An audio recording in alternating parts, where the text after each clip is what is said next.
2.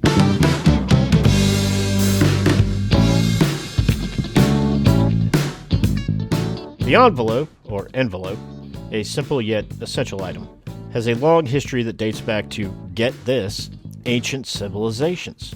Early forms of envelopes were used by the Egyptians and Romans to protect letters and documents, often made from papyrus or clay. And that was a clip from the Stupid History Minute. Hey, podcast lovers, welcome back to Feed Drops, the podcast about podcasts. I'm Brian Colburn, your host and fellow audio adventurer. And today we're reviewing one of the shortest but sharpest shows out there. Get ready, because if you blink, you'll miss it. This burst of quirky trivia from the Stupid History Minute. Today's featured episode is titled The Envelope. Yep, that thing sitting on your desk right now. The show clocks in at just over a minute, and in that microdose of time, it manages to tell you more than you ever thought you needed to know about the humble envelope. From its wax-sealed origins to how it became the sealed standard we know today. This episode packs in surprising facts with zero fluff.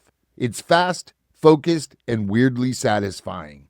Here's another clip. By the 19th century, with the invention of the adhesive flap, the envelope became more widely used.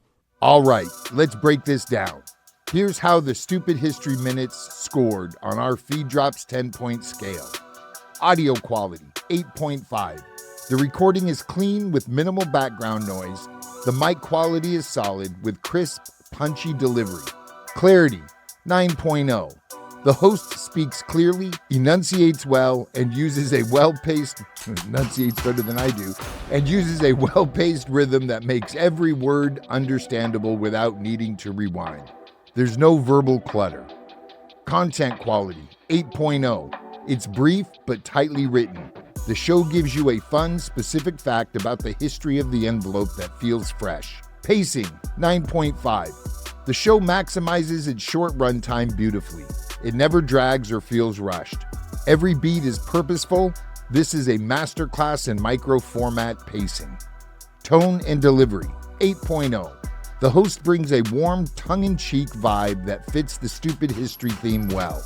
There's a wink in the delivery without veering into sarcasm or parody.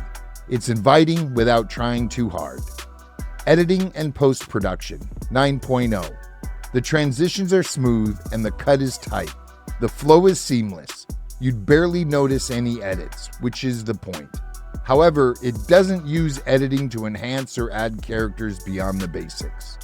Sound design, 7.5. There's little to no ambient sound or musical accents, and that's fine for the format. But creative use of sound could elevate engagement further. Even a subtle stinger or thematic cue could add polish. Engagement and entertainment, 8.0. It's fun and memorable. You walk away having learned something mildly ridiculous, and you'll want to repeat it to someone else. But it doesn't hit the laugh out loud or mind-blown tier of edutainment. Audience appropriateness, 9.5. Safe for all ages, great for curious minds. Safe, clean, and subtle for all audiences. The content is universal, the delivery is light, and there's nothing polarizing or complex. A great example of casual infotainment. That gives us an overall average of 8.6 out of 10. Not bad for something that's shorter than most TikToks. What I really appreciated here is the confidence in the format. The host knows exactly what the show is and sticks to the mission. Deliver weird, forgotten history in under a minute. You get just enough detail to feel smarter and maybe even look a little cooler at the trivia night.